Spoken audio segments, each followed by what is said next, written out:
इमरजेंसियां हो सकती है उसको बताया जाता है। तो इमरजेंसी कंपनी में, उस कंपनी में क्या क्या इमरजेंसियां हुए वो बताया जाएगा। और इमरजेंसी कॉन्टेक्ट नंबर, जैसे मैं सायरन कोड का बता रहा था कि हर एक आदमी को, अभी मान लीजिए कोई सायरन इमरजेंसी बस सायरन बजना शुरू हो गया। फायर का हम लोग के यहाँ सायरन था ऐसा कि 5 सेकेंड ऑफ था, 10 second on, continue for 10 minutes, 10 minute तक कंटिन्यू ऑन रहेगा वो। 10 second on, 5 second of, continue for 10 minutes, ये फायर का था। टॉक्सिक गैस लीकेज का था 2 मिनट तक कंटिन्यू, 2 मिनट्स तक। ऑल क्लियर, सारे सब कुछ सही है, आपका वापस काम कर सकते हैं, तो उसके लिए 3 मिनट्स कंटिन्यू था। फैक्ट्री शिफ्ट सायरन थे, ये सारे कोड्स। उसके बाद इमरजेंसी कुछ पड़ गया तो इमरजेंसी कॉन्टेक्ट नंबर क्या है, हर एक की जबान पे होना चाहिए इमरजेंसी कॉन्टेक्ट नंबर। अगर आपको याद नहीं है, पता नहीं है, मोबाइल में होना चाहिए सबके।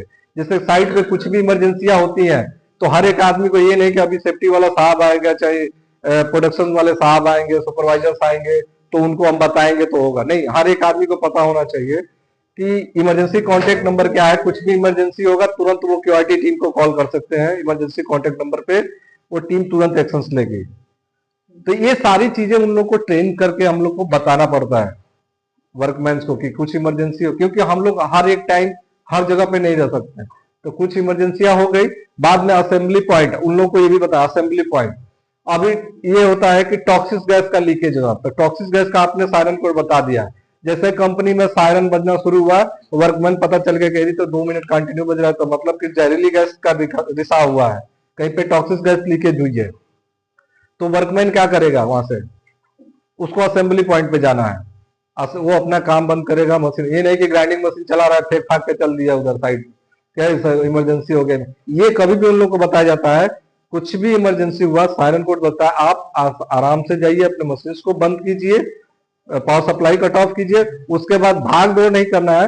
धीरे से आप जाइए असेंबली पॉइंट पर जाके खड़े हो जाइए, आपके सुपरवाइजर्स का इंतजार करिए। उसके बाद उसमें क्या काम होता है हम लोग का, चाहे सुपरवाइजर्स का, तो वहां पे हेड काउंटिंग, हम लोग जाते हैं कि हमारे पास कितने पर्सन थे सुबह में, जो ड्यूटी में हमारे अंडर में कितने का आदमी काम कर रहे हैं, वो सारे के सारे यहाँ पे अवेलेबल है कि नहीं है, सब लोग साइट पे आ गए हैं कि, ये असेंबली पॉइंट पे आ गए हैं कि नहीं है।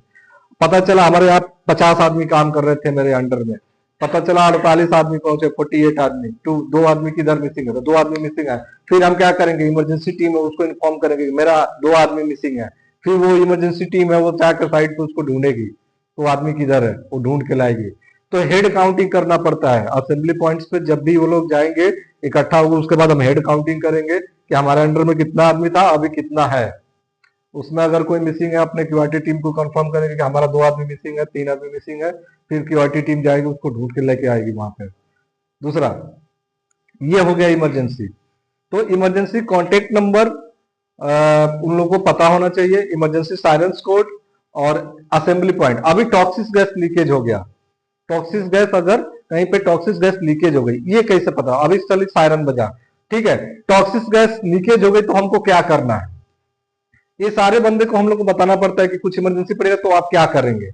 तो उसमें ये रहता है कि टॉक्सिक गैस में कभी भी जो विंड का डायरेक्शन होता है, हवा का जो डायरेक्शन होता है, उसके 90 डिग्री में जाने का हम, 90 डिग्री में, जैसे कि अभी मान लीजिए कि पूरब से पश्चिम हवा चल रही है, ईस्ट टू वेस्ट हवा चल रही है, अभी टॉक्सिक गैस लीकेज, हमको किधर जाने का, नॉर्थ या साउथ जाना, 90 डिग्री, मतलब इधर से हवा आ रहा है तो या तो हम इधर जाए या तो इधर से वापस पीछे जाए, मतलब उसके सेम डायरेक्शंस में नहीं जाना है ना अपोजिट डायरेक्शंस में जाना है, 90 डिग्री में।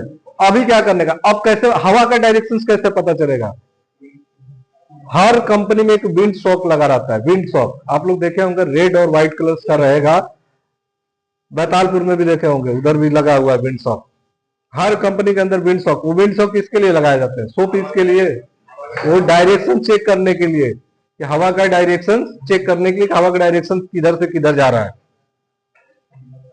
एक क्वेश्चन था, व्हाट इज एनेमोमीटर, एनेमोमीटर क्या होता है,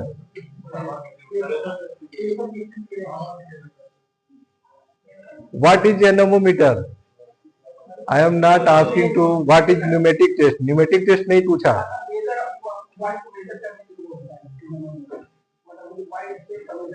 measuring of wind speed, anemometer, वो हवा के स्पीड को मेजर करता है, एनोमोमीटर।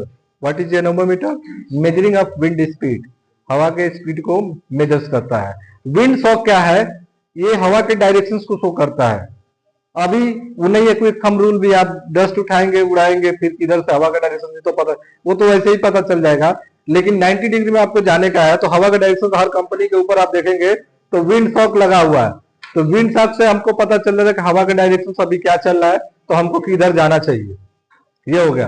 तो इमरजेंसी अभी हम लोग इसका देख रहे थे, इमरजेंसी क्या है, इमरजेंसी रिस्पांस प्लान, कौन सी इमरजेंसी पड़ेगी तो क्या एक्शन लेना है, ये सारी चीजें हमको वर्कमैन को अवेयर करना पड़ता है। इमरजेंसी कॉन्टेक्ट नंबर क्या है, फायर फाइटिंग फैसिलिटी क्या है, फायर फाइटिंग का नंबर क्या है, OSC centre occupational health centre का नंबर क्या है, लोकेशंस क्या है, ये सारी चीजें उसमें बताई जाती है। तो एक बार फिर से करेंगे, इमरजेंसी क्या है, ये serious event that need to immediate action, ऐसा कुछ इमरजेंसी जिसमें तुरंत एक्शन लेने की जरूरत पड़े, तुरंत एक्शन लेने की जरूरत। जैसा मैं बताया कि किसी को अटैक आ गया, अटैक आ गया तो हम ऐसा नहीं बोल सकते अरे ठीक है यार देखते हैं कल परसों ले जाकर दिखाएंगे, ऐसा नहीं, तुरंत एक्शन लेने की जरूरत है। आप तुरंत एक्शन नहीं लिए, पता चला चले गए तो उसमें तुरंत एक्शन है। अभी ये चीज का यार पैर दर्द कर रहा है, बहुत इमरजेंसी, ही कौन सा इमरजेंसी है यार, पैर दर्द कर रहा है तो पैर दर्द का मतलब तुरंत एक्शन, तुरंत लेके हॉस्पिटल लेके नहीं मर गया वो, जिसमें तुरंत एक्शन लेने की जरूरत पड़े उसको हम लोग इमरजेंसी बोलते हैं। तो आज के बाद नेक्स्ट टाइम से कभी भी कुछ इमरजेंसी बोलिएगा तो सोच समझ के बोलिएगा कि इमरजेंसी क्या है।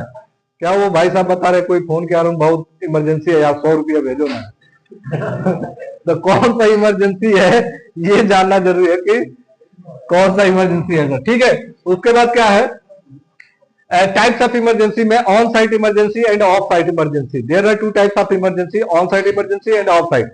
ऑन साइट इमरजेंसी क्या होता है कि जो वहां पे जहां पे हम कार्य कर रहे हैं वहां पे कुछ ऐसी आपातकालीन स्थिति पैदा हो जो वहां के वो जो आदमी काम कर रहा है उसके ऊपर असर डाले, उसको हम लोग ऑन साइट इमरजेंसी बोलते हैं। और ऑफ साइट इमरजेंसी का मतलब कि बाहर से कुछ ऐसा स्थिति पैदा हो जो हम यहाँ पे काम कर रहे हैं और हमारे यहाँ आके असर करे, तो उसको हम लोग ऑफ साइट इमरजेंसी कहते हैं। तो ये हो गया हमारा emergency, emergency types of emergency, on site and off site emergency. ठीक।